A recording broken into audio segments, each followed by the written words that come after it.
The morning sun barely broke through the gray London sky when Sarah Mitchell received the phone call that would change everything. Her hands trembled as she listened to the voice on the other end, delivering news that no parent should ever hear. Her son, James, just 8 years old, had collapsed during morning assembly at his primary school in Windsor. The paramedics were already there, and she needed to come immediately. Sarah's world spun as she grabbed her keys and rushed out the door. Her mind raced with 1,000 terrifying possibilities. James had always been such a healthy, energetic boy, full of life and laughter. Just that morning, he had kissed her goodbye with his usual bright smile, excited about the school's charity fundraiser. How could things have gone so wrong in just a few hours? When Sarah arrived at the school, the scene before her was overwhelming. An ambulance sat in the parking lot, its lights flashing silently. Teachers huddled in small groups, their faces etched with concern. Parents who had heard the news were beginning to arrive, creating a growing crowd of worried onlookers. Sarah pushed through them all, desperate to reach her son. Inside the school nurse's office, James lay on a small bed, his face pale and his breathing shallow. The paramedics worked calmly around him, checking his vital signs and asking questions. Sarah dropped to her knees beside him, taking his small hand in hers. His skin felt cold and she could see the fear in his eyes even though he tried to be brave. The head paramedic, a kind woman named Rebecca, explained that James had experienced what appeared to be a severe cardiac event. They needed to transport him to the hospital immediately for tests and evaluation. The words hit Sarah like physical blows. Cardiac event. Her 8-year-old son. It seemed impossible, unreal, like a nightmare she couldn't wake up from. At the hospital, the hours stretched into an endless maze of tests, consultations, and waiting. Doctors came and went, their expressions serious as they reviewed James's results. Finally, a cardiologist named Dr. Patel sat down with Sarah in a small consultation room. The diagnosis was devastating. James had a rare and serious heart condition that had gone undetected until now.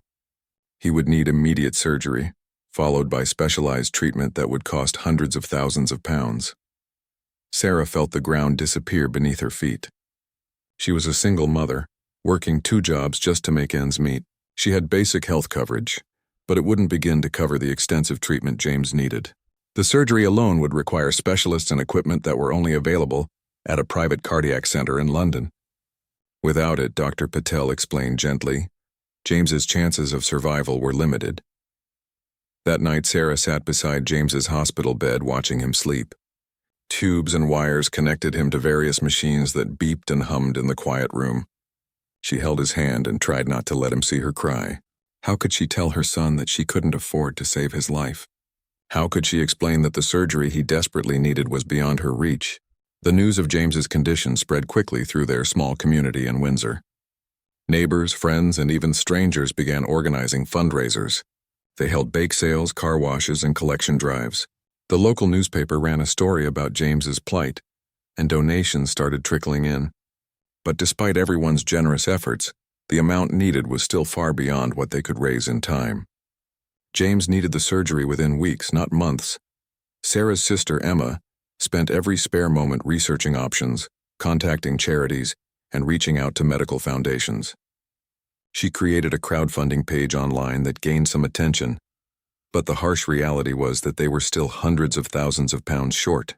Every day that passed felt like borrowed time, and Sarah could see James growing weaker. The staff at the hospital were wonderful, doing everything they could within the constraints of the public health system. But they all knew that James needed more than they could provide. The specialized surgery required a team of experts and equipment that simply wasn't available through standard channels. Sarah spent sleepless nights researching, calling, begging anyone who might be able to help. One afternoon, as Sarah sat in the hospital cafeteria, trying to force herself to eat something, she overheard 2 nurses talking. They mentioned that the Prince and Princess of Wales were scheduled to visit the hospital the following week as part of their charity work. Sarah barely registered the information. Royal visits seemed like something from another world, completely disconnected from her desperate reality. Meanwhile, across town, Catherine, Princess of Wales, sat in her office at Kensington Palace, reviewing her upcoming schedule. The hospital visit was marked in her calendar, part of her ongoing work with children's health initiatives. She had always been passionate about helping young people, and these hospital visits were among the most meaningful parts of her royal duties. She made a note to ask the hospital about any special cases that might benefit from additional attention or resources. Back at the hospital, James's condition continued to worry the medical team. Dr. Patel called a meeting with Sarah to discuss the urgency of the situation. They couldn't wait much longer. The surgery needed to happen soon, or it might be too late. Sarah left that meeting feeling like she was drowning, gasping for air in an ocean of impossibility. That evening, Emma sat with Sarah in James's room, both of them exhausted from the emotional roller coaster. James had fallen asleep early, worn out from another day of tests and treatments. Emma scrolled through her phone, sharing updates from the fundraising page with Sarah. Every donation, no matter how small, was a blessing, but they were still so far from their goal. As the days passed, the hospital staff grew increasingly attached to James. Despite his illness, he maintained a cheerful spirit that touched everyone who met him. He would draw pictures for the nurses, thank the doctors for their help, and always had a smile ready even when he was clearly struggling. His bravery made his situation even more heartbreaking for those caring for him. The school where James had collapsed organized a special assembly in his honor. His classmates made cards and drawings that covered the walls of his hospital room. His teacher, Mrs. Thompson, visited regularly, bringing homework and stories from school to keep his spirits up. The entire community had rallied around this little boy and his mother, but despite their love and support, the financial mountain remained insurmountable. Sarah's employer had been understanding, giving her time off to be with James, but she knew she couldn't take advantage of their kindness forever. Bills were piling up at home, and the stress of the situation was taking its toll on her health. She had lost weight, developed dark circles under her eyes, and could barely remember the last time she had slept through the night. As the date of the royal visit approached, the hospital buzzed with preparation. Staff members were briefed on protocol, areas were cleaned and organized, and security measures were put in place. For most of the patients and families, it was an exciting distraction from their daily struggles. For Sarah, it was barely a blip on her radar. She had much bigger concerns than a royal walkthrough. The morning of the royal visit arrived with unusual brightness. Sunlight streamed through the hospital windows, casting warm patterns across the corridors. Staff members moved with a mixture of excitement and nervousness, making final preparations for the arrival of Prince William and Princess Catherine. Security personnel had been positioned throughout the building, and senior administrators reviewed the schedule one last time. Sarah had barely noticed the increased activity around the hospital. She had spent another restless night in the chair beside James's bed, dozing fitfully between the sounds of machines and nurses checking vitals. James had woken up feeling particularly weak that morning, and the doctors had run additional tests, their concerned expressions adding to Sarah's growing anxiety. Dr. Patel had pulled Sarah aside earlier, explaining that James's condition was deteriorating faster than they had anticipated. The surgery couldn't wait any longer. They needed to find a solution within days, not weeks. The weight of his words had nearly crushed Sarah.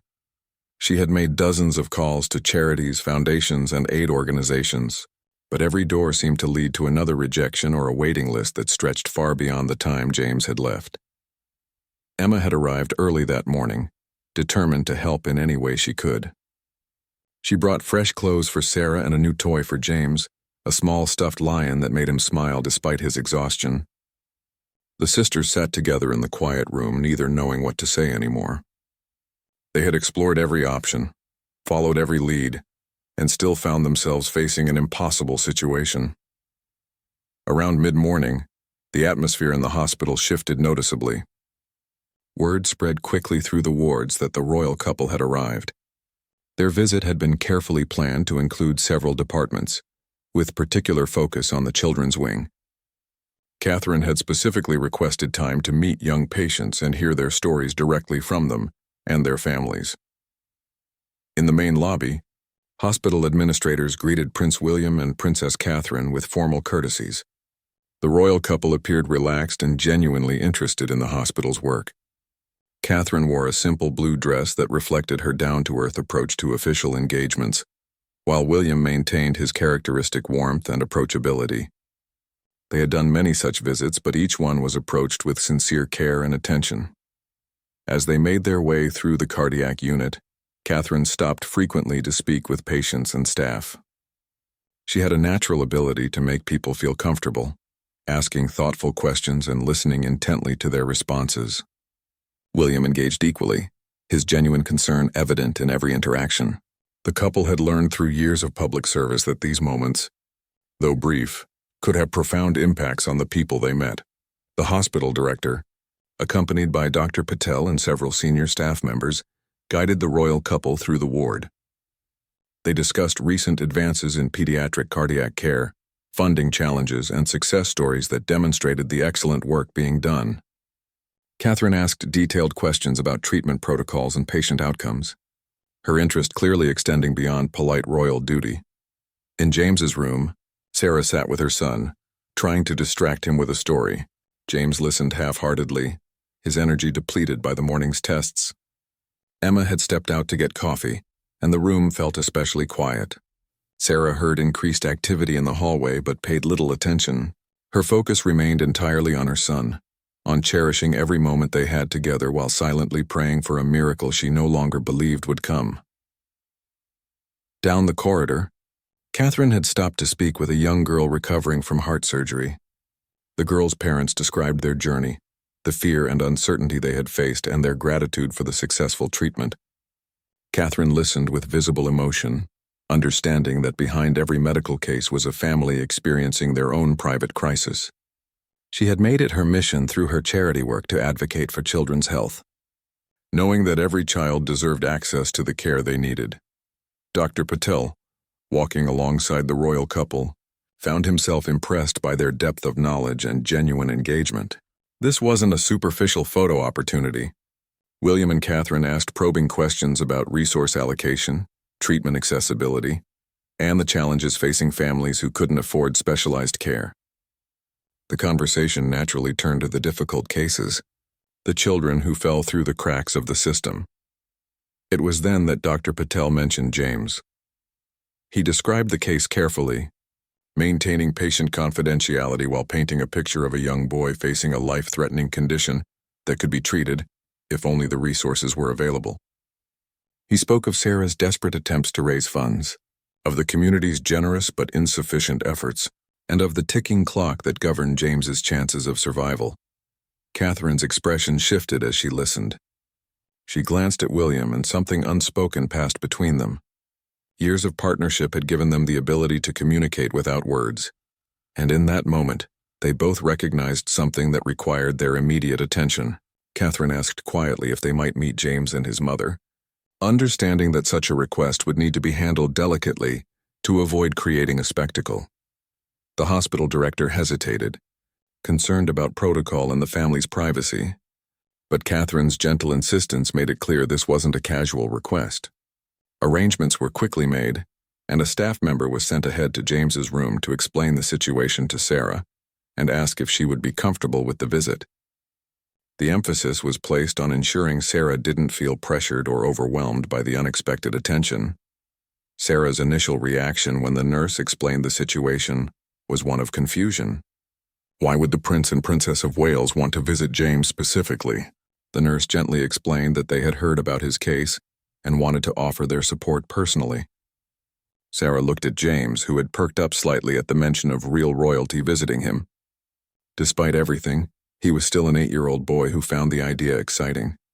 Emma returned with coffee just as Sarah was trying to make herself and James presentable. Her sister immediately jumped in to help, smoothing James's hair and straightening his bedsheets.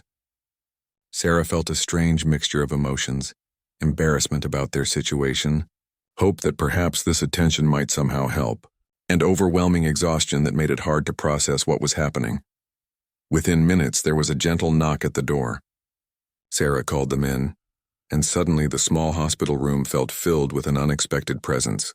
Prince William entered first, his tall frame and friendly smile immediately putting everyone at ease. Catherine followed, and Sarah was struck by how genuine and warm she appeared, completely different from the formal photographs she had seen in magazines. Catherine approached James's bed directly, kneeling down to be at his eye level. She spoke to him in a soft, kind voice, asking about his interests and what he liked to do when he wasn't in the hospital. James, initially shy, began to respond, his face lighting up as he told her about his love for football and his collection of toy dinosaurs. William joined the conversation, sharing his own childhood memories and making James laugh with a silly joke. Sarah stood to the side, hardly believing what she was witnessing. Emma squeezed her hand, both sisters trying to maintain composure. Catherine stood and turned to Sarah, extending her hand with a warm smile.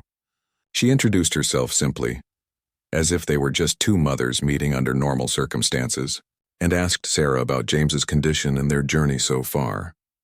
Something about Catherine's genuine interest and compassionate demeanor broke through Sarah's carefully maintained composure. The stress, fear, and exhaustion of the past weeks suddenly overwhelmed her, and she found herself telling their story. She spoke of James's collapse, the devastating diagnosis, the impossible costs, and her feelings of helplessness as a mother unable to save her child. Tears streamed down her face as words poured out. Everything she had been holding inside finally finding release. Catherine reached out and took Sarah's hand, her eyes glistening with emotion. There was no pretense, no royal formality in that moment, just one mother understanding another mother's pain. William stood nearby, his own expression reflecting the gravity of what they were hearing. He asked Dr. Patel, who had remained respectfully at the door, to explain more about James's specific medical needs and the treatment options available. Dr. Patel stepped forward and provided a detailed but accessible explanation of James's condition. He described the specialized surgery required, the team of experts needed, and the advanced equipment that would give James the best chance of survival and a normal life afterward. He was honest about the costs and the timeline, making it clear that this wasn't a situation where they could afford to wait for traditional fundraising efforts to reach their goal. As the doctor spoke, Catherine never released Sarah's hand. She listened intently, occasionally asking clarifying questions that demonstrated her understanding of the medical complexities involved. William pulled up a chair and sat beside James's bed, continuing to chat with the boy about his favorite football team, keeping him engaged and distracted from the serious conversation happening around him. Emma watched from the corner of the room, hardly daring to breathe. She had heard stories of royal compassion and charity work, but witnessing it firsthand was something entirely different. This wasn't a photo opportunity or a brief handshake. The prince and princess were genuinely invested in understanding James's situation, spending far more time in the room than their schedule had allotted. After Dr. Patel finished his explanation, Catherine looked at William. Again, that silent communication passed between them. William gave a slight nod and Catherine turned back to Sarah. She spoke quietly, asking if Sarah would mind if they stepped outside for a brief conversation with the hospital administrators and Dr. Patel. Sarah nodded, unable to find words, unsure what any of this meant but feeling a strange sense of hope beginning to kindle in her chest. The group moved into a private consultation room down the hall. Security personnel ensured they wouldn't be disturbed, and the hospital director joined them, along with the head of the cardiac unit and the financial administrator. What happened in that room over the next 20 minutes would remain largely private, but the intensity of the discussion was evident to the staff members who waited anxiously outside. Catherine and William asked pointed questions about the total cost of James's treatment, the specific services required, and the timeline for the surgery. They inquired about the facility where the operation would take place, the credentials of the surgical team, and the expected recovery process. These weren't superficial questions from people simply being polite. The royal couple was conducting a thorough assessment, understanding every detail of what James needed. The hospital administrators explained the complex financial situation.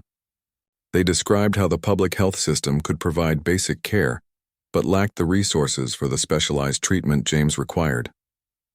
They detailed the costs involved, the surgical team's fees, the specialized equipment, the intensive care required post-surgery, and the long-term follow-up treatments. The total was staggering, and they had exhausted all traditional funding avenues. William asked about the specific cardiac center where the surgery would be performed. He was familiar with it through his charity work and knew it had an excellent reputation. The facility was equipped with cutting-edge technology and staffed by some of the best pediatric cardiac surgeons in the country. If James could receive treatment there, His chances of full recovery were excellent. Without it, the outlook was grim. Catherine then asked about the process for arranging such treatment. What would need to happen to make this surgery a reality for James? Who would need to be contacted? What approvals would be necessary? The administrators outlined the steps, explaining that with adequate funding they could have James transferred and scheduled for surgery within days. Everything was ready except the means to pay for it. There was a moment of silence in the room as everyone absorbed the information. Then William spoke, his voice quiet but firm. He and Catherine wanted to help.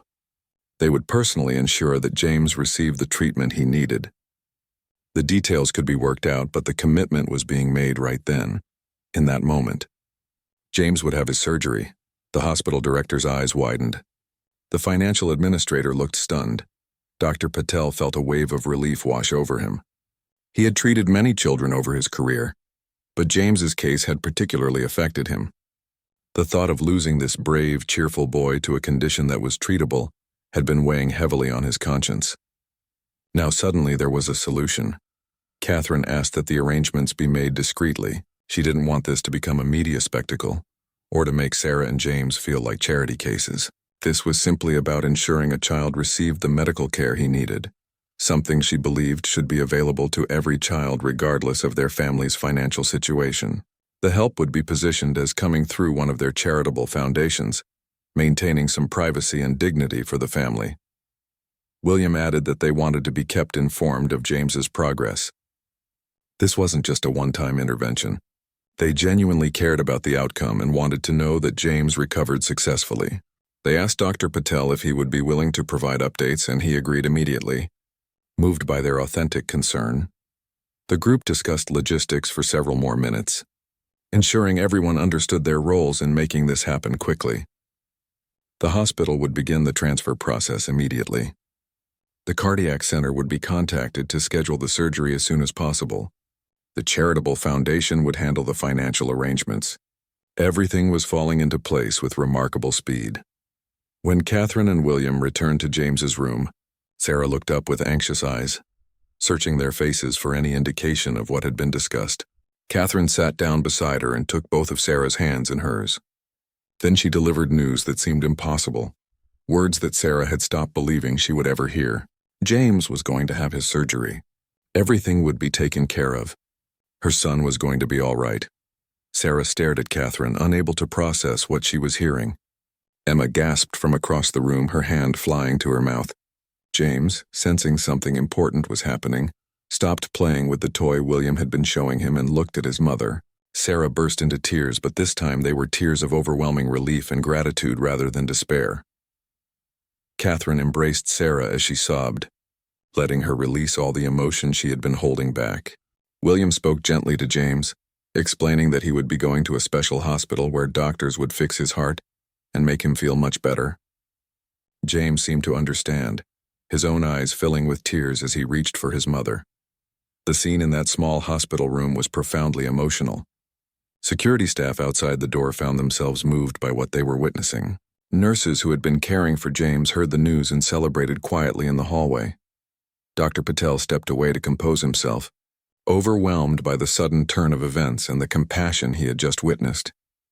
Catherine and William stayed longer than their schedule permitted, ensuring Sarah understood all the arrangements being made. They wanted her to feel confident and supported, not overwhelmed by the sudden change in circumstances. They gave her their private contact information through their secretary, making it clear she could reach out if she had any concerns or questions during James's treatment and recovery. When they finally prepared to leave, James surprised everyone by asking if he could hug them. Catherine immediately knelt beside his bed and opened her arms.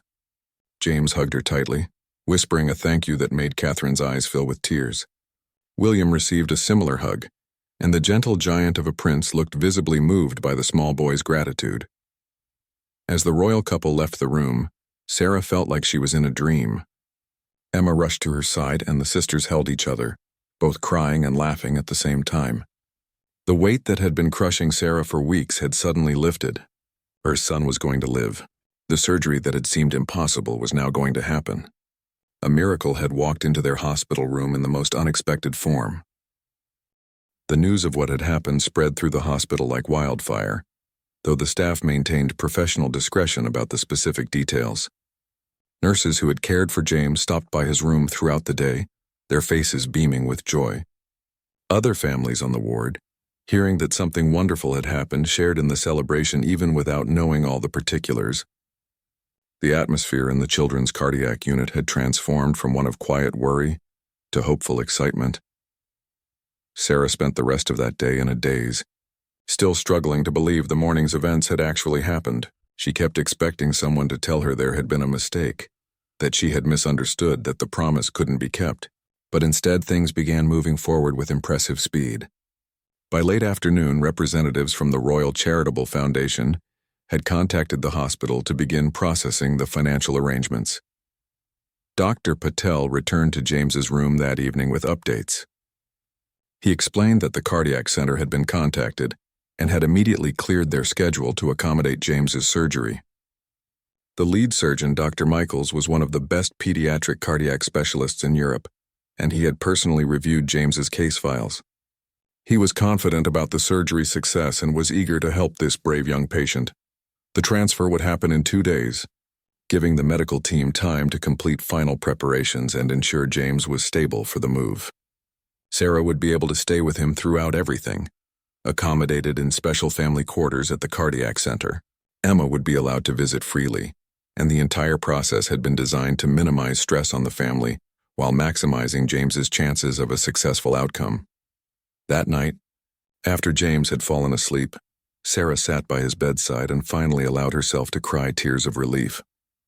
She thought about how close they had come to losing him, about the desperation she had felt just that morning. The contrast between that darkness and the hope she now felt was almost too much to process. She whispered prayers of gratitude, still amazed by the unexpected intervention that had saved her son's life. The following day brought a steady stream of activity. Specialists from the cardiac center came to evaluate James and coordinate with Dr. Patel's team. They conducted additional scans and tests to ensure they had complete information before the surgery. Sarah was introduced to the surgical team who would be operating on James, including Dr. Michaels himself, a kind man in his 50s with gentle eyes and confident hands. Dr. Michaels spent over an hour explaining the procedure to Sarah in detail. He used simple language and helpful diagrams to ensure she understood exactly what would happen during the surgery. He talked about the risks honestly, but also about the expected outcomes, which were very positive, given James's overall health and the timing of the intervention. His confidence and expertise helped ease some of Sarah's lingering fears. James seemed to sense that something important was coming. He asked his mother many questions about the new hospital and the surgery. Sarah answered as honestly as she could, being careful not to frighten him but also not wanting to hide the truth. She told him he was very brave, that the doctors were going to fix his heart and that she would be with him every step of the way. James listened carefully and then announced that he wasn't scared because the nice princess had promised everything would be all right. Emma arrived early on the morning of the transfer, bringing a small backpack of James's favorite things from home: his stuffed animals, some books, photographs of family, and the toy lion she had given him earlier. She also brought fresh clothes for Sarah and insisted her sister eat a proper breakfast before the journey.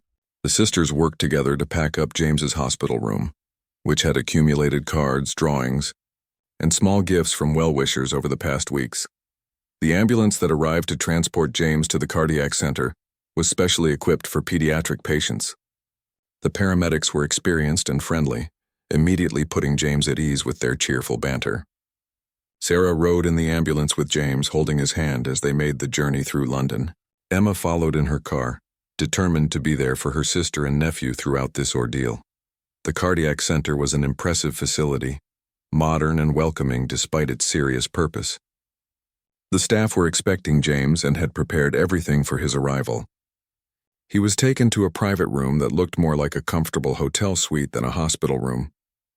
There were colorful murals on the walls, a television with video games, and a special bed for Sarah right next to James's. A team of nurses came to get James settled and run through admission procedures. They were remarkably skilled at working with children, turning routine checks into games and keeping James entertained throughout the process. One nurse named Sophie would be his primary caregiver. She was young and energetic, with a natural ability to make children smile. James liked her immediately. Dr. Michaels visited that afternoon to check on James and review the surgery scheduled for the next morning. He examined James thoroughly, asked him questions about how he was feeling, and explained in child-friendly terms what would happen during the operation. He told James he would be asleep for the procedure and wouldn't feel any pain. When he woke up, his heart would be fixed, though he would need some time to heal and get strong again. That evening, Sarah and James had dinner together in his room. The center provided food for family members, understanding that parents needed to maintain their strength during such stressful times. They ate quietly, both trying to stay positive while dealing with pre-surgery anxiety. Emma joined them for a while, bringing magazines and playing card games with James to keep his mind occupied. As bedtime approached, James asked his mother to read him a story.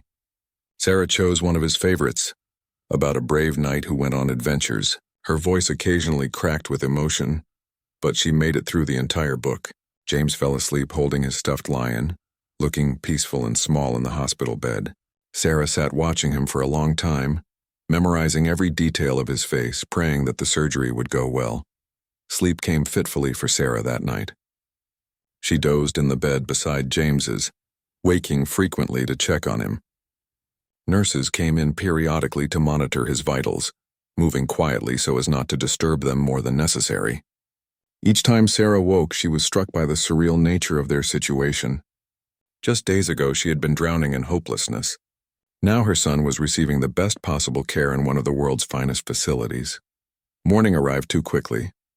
James was scheduled for surgery at 8 o'clock, which meant early preparation. Nurses came in at 6 to begin getting him ready. He wasn't allowed to eat or drink, which made him cranky until Sophie distracted him with a funny video on her tablet. Sarah changed into the scrubs provided for her so she could accompany James as far as possible into the surgical area. Dr. Michaels stopped by before the surgery, looking confident and composed. He reviewed the procedure one final time with Sarah, answered her last-minute questions, and assured her that James was in excellent hands. The anesthesiologist also introduced himself, explaining how he would keep James comfortable and safe throughout the operation. The entire team radiated competence and care. The moment came to take James to the operating room. Sarah walked alongside his bed as it was wheeled through the corridors, holding his hand and speaking encouraging words. James looked nervous but brave, trusting his mother and the doctors who surrounded him. Emma met them at the entrance to the surgical wing, giving James a kiss and telling him she loved him. At the doors to the operating theater, Sarah had to say goodbye. She hugged James carefully, kissed his forehead, and told him she would be right there waiting when he woke up. James hugged her back tightly, then looked up at Dr. Michaels and said he was ready. The courage in his small voice made Sarah's heart swell with pride, even as tears streamed down her face. As the doors closed behind James's bed, Sarah felt Emma's arm around her shoulders. A nurse guided them to the family waiting area, a comfortable room where they would spend the next several hours. Other families were there too, all waiting for news about their own loved ones. Sarah sank into a chair, finally allowing the emotion to overwhelm her. Emma held her while she cried, both sisters understanding that all they could do now was wait and pray. The waiting room clock seemed to move in slow motion. Sarah watched the minutes tick by, each one feeling like an hour. Emma sat beside her, occasionally bringing tea or trying to engage her in conversation. But Sarah could barely focus on anything except what was happening in that operating room.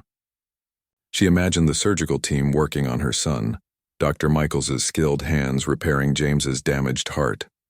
Other families in the waiting room shared their own stories quietly. An elderly couple waited for news about their granddaughter. A young father paced nervously, his wife due to deliver their premature baby any moment. Despite their different circumstances, they all understood each other's fear and offered silent support through sympathetic glances and encouraging words. The shared experience of waiting for news about a loved one created an unexpected bond among strangers. 2 hours into the surgery, a nurse came to update Sarah. Everything was proceeding according to plan.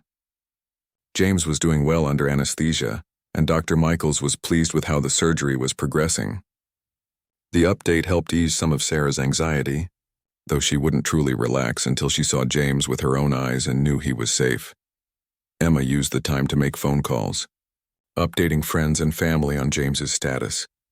The community back in Windsor had been following James's journey closely, and many people had been praying for his successful surgery. Emma spoke to James's teacher, who promised to tell his classmates the good news. She called their mother, who lived abroad and had been desperately worried about her grandson. Each conversation brought tears and relief. As the third hour approached, Sarah's anxiety began to increase again. She knew the surgery was complex and would take time, but the waiting was torture. She found herself bargaining with the universe, making silent promises if only James would come through this safely.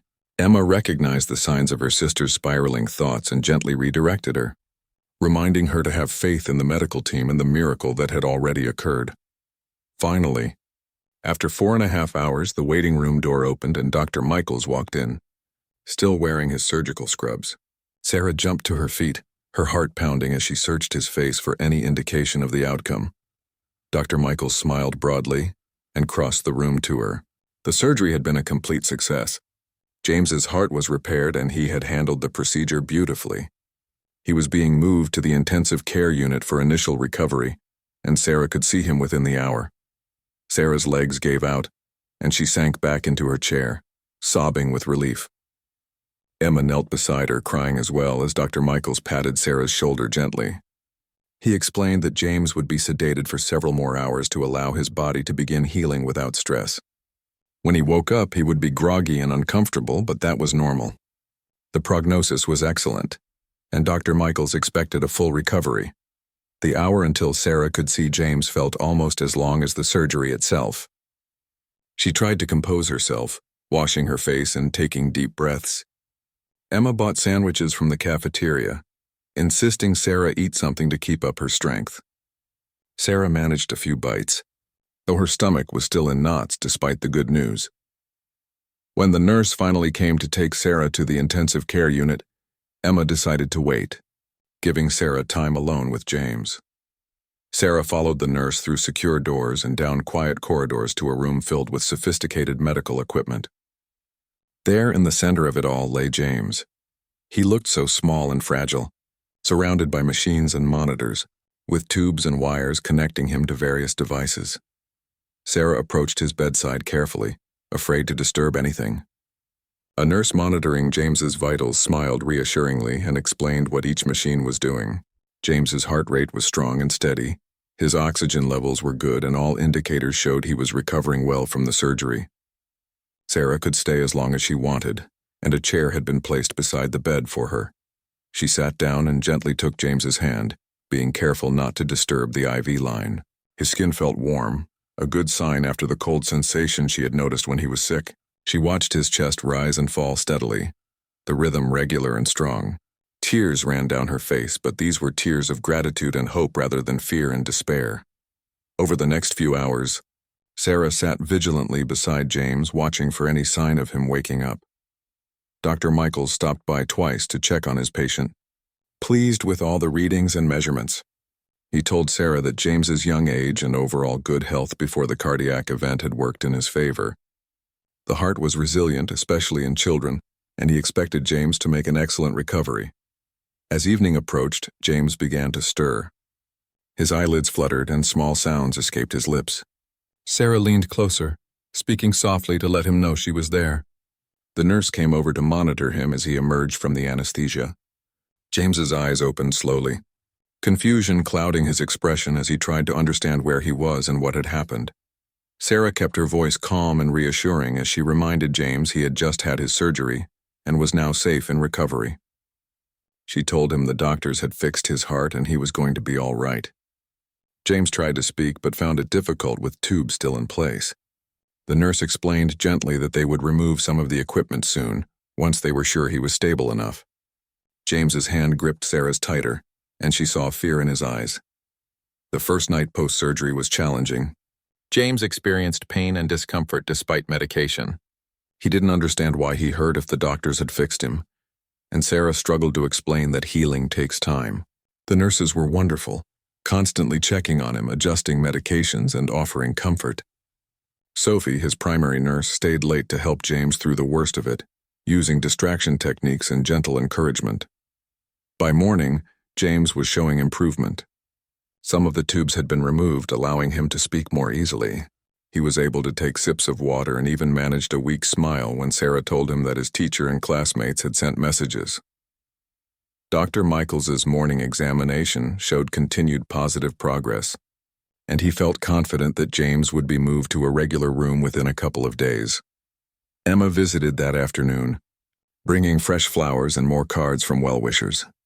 James was awake and managed to stay alert for short periods. Emma read some of the messages to him, stories from his friends about what was happening at school and how much they missed him. James listened with interest, occasionally asking questions, showing that his mind was clear even if his body was weak. Over the following days, James's recovery continued steadily. Each day brought small victories, sitting up in bed, eating solid food, taking a few steps with assistance.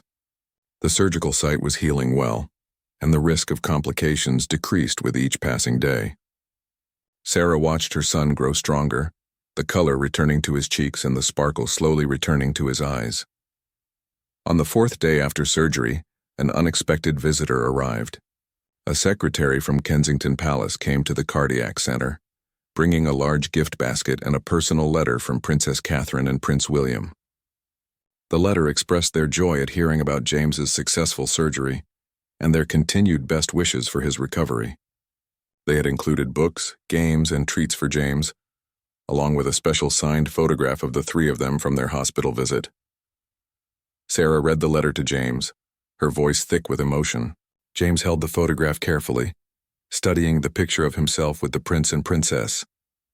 He couldn't quite believe that these important people cared about what happened to him. Sarah explained that sometimes special people do special things just because they care about others, and James should always remember to be kind and helpful to people when he could. The gift lifted James's spirits considerably. He spent the afternoon looking through the books and playing with the new games. His appetite improved and he ate a full meal for the first time since surgery. The nurses commented on how much better he seemed, how the psychological boost of feeling cared for was as important as the physical healing. By the end of the first week, James was well enough to be moved from the intensive care unit to a regular recovery room. This was a major milestone, indicating that the critical period had passed successfully. The new room was more spacious and comfortable, with windows that let in natural light. Sarah finally felt like she could breathe fully, the constant fear that had gripped her heart beginning to ease. As James's recovery continued over the following weeks, the cardiac center became a second home to Sarah and Emma. The staff had become like family, celebrating each of James's milestones with genuine joy. He progressed from walking short distances with assistance to making it down the corridor on his own. His appetite returned fully, and he began asking for his favorite foods, a sign that normalcy was returning to his life. Physical therapy became part of James's daily routine. A therapist named Marcus worked with him to rebuild strength and stamina. Marcus had a gift for making the exercises fun, turning them into games and challenges that kept James engaged. Sarah watched with amazement as her son, who had been so weak and fragile just weeks before, grew stronger each day. The resilience of children never ceased to amaze the medical staff. Dr. Michaels conducted regular checkups, monitoring James's heart function and overall recovery. Each examination brought better news. The surgical repair was holding perfectly, and James's heart was functioning at normal levels for a child his age. The doctor began discussing discharge plans, explaining what post-surgery care would look like at home, and what restrictions James would need to follow during his continued recovery. Sarah felt a mixture of excitement and nervousness about taking James home. The cardiac center had provided such excellent care and constant monitoring that she worried about managing on her own.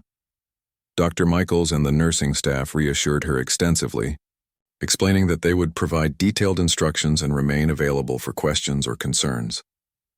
James would need follow-up appointments, but he was healthy enough to continue his recovery at home. 3 weeks after surgery, discharge day finally arrived. James was dressed in regular clothes for the first time in over a month, looking more like his old self. The nursing staff came by throughout the morning to say goodbye, many of them emotional about seeing their brave patient leave. Sophie gave James a special certificate declaring him the bravest patient she had ever cared for, which made him beam with pride. Dr. Michaels had a final meeting with Sarah, providing comprehensive instructions for home care and prescribing medications James would need to take. He scheduled follow-up appointments at regular intervals and gave Sarah direct contact information for reaching the cardiac team if any concerns arose. He shook James's hand formally, telling him he had been an excellent patient and that he expected great things from such a courageous young man. As they prepared to leave, a member of the hospital administration approached Sarah privately. She explained that the Royal Foundation had covered not only James's surgical costs, but had also ensured all follow-up care would be provided without charge.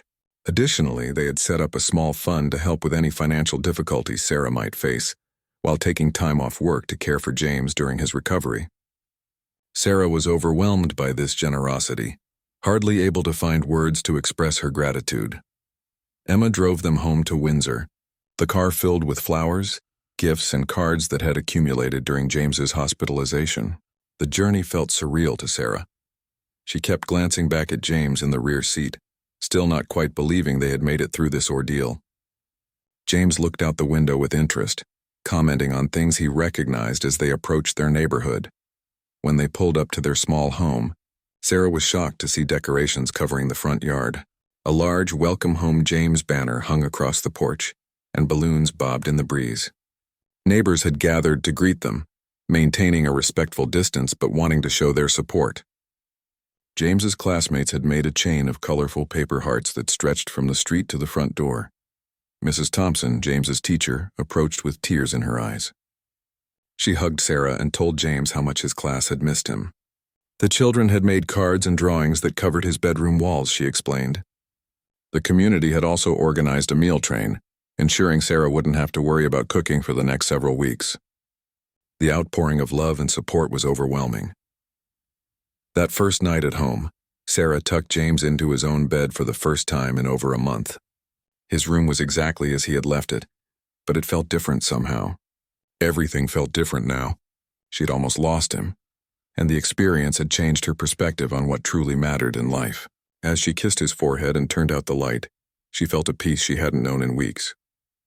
Over the following months, James's recovery continued smoothly. He gradually returned to normal activities, though with some restrictions on intense physical exertion.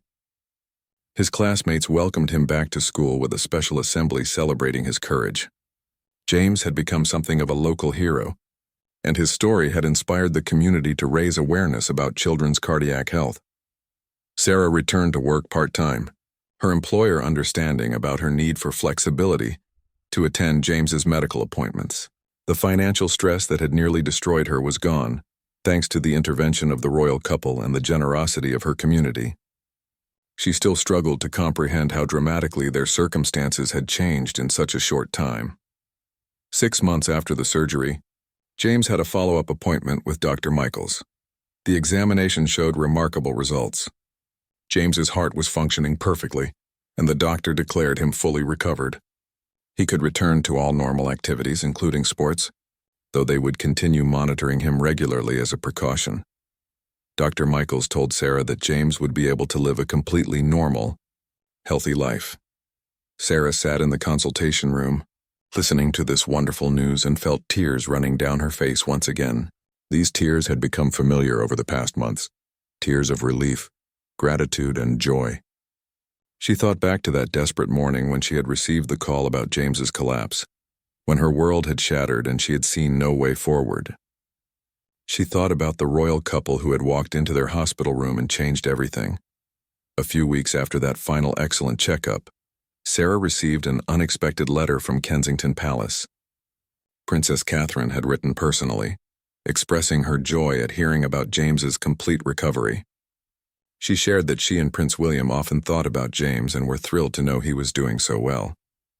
The letter was warm and personal, signed by Catherine herself, and included an invitation for Sarah and James to visit a special event at the palace. The invitation was for a reception celebrating children's health initiatives and the work of various medical charities. Catherine explained that she would love for James to attend, not as a charity case but as an inspiration, a success story that demonstrated why their charitable work mattered. Sarah was honored and immediately accepted, though she felt nervous about attending such a formal event. The day of the reception arrived, and Sarah dressed James in his nicest clothes. Emma came along for support, and together they made their way to Kensington Palace. The grandeur of the location was intimidating, but the staff were welcoming and kind, putting them at ease. Other families were there too, all with similar stories of medical challenges overcome with help from various organizations. When Catherine and William arrived at the reception, they worked the room gracefully, speaking with each family individually. When they reached Sarah, James, and Emma, the recognition was immediate and genuine. Catherine embraced Sarah warmly, as if greeting an old friend. William knelt down to James's level, asking about his recovery and his return to school. James, much more confident now than he had been during their first meeting, told them enthusiastically about getting back to playing football and his improved grades. Catherine listened attentively, her face glowing with genuine happiness at seeing James so healthy and full of life. She told Sarah that James's case had reinforced her commitment to children's health initiatives, reminding her why this work was so important. She shared that she and William often discussed how they could help more families facing similar situations, working to improve access to specialized medical care for all children. The evening was magical, filled with inspiring stories and connections between families who understood each other's journeys. James played with other children who had faced their own medical challenges, all of them now healthy and thriving. Sarah spoke with other parents, sharing experiences and offering support to those still in the midst of their own struggles. She realized she had become part of a community she never knew existed. As the reception concluded, Catherine and William took time for photographs with each family. When it was James's turn, he stood proudly between the prince and princess, his smile bright and genuine. The photograph captured a moment of pure joy, a celebration of life and health and the kindness of strangers who became angels in a time of desperate need. Driving home that evening, Sarah reflected on their incredible journey. She thought about how one moment of compassion had saved her son's life. She thought about the ripple effects of kindness, how the royal couple's intervention had not only helped James but had inspired their entire community and brought attention to the challenges facing families dealing with serious medical conditions. James fell asleep in the car, exhausted but happy. Sarah looked at him in the rearview mirror, this beautiful, healthy boy who had been so close to being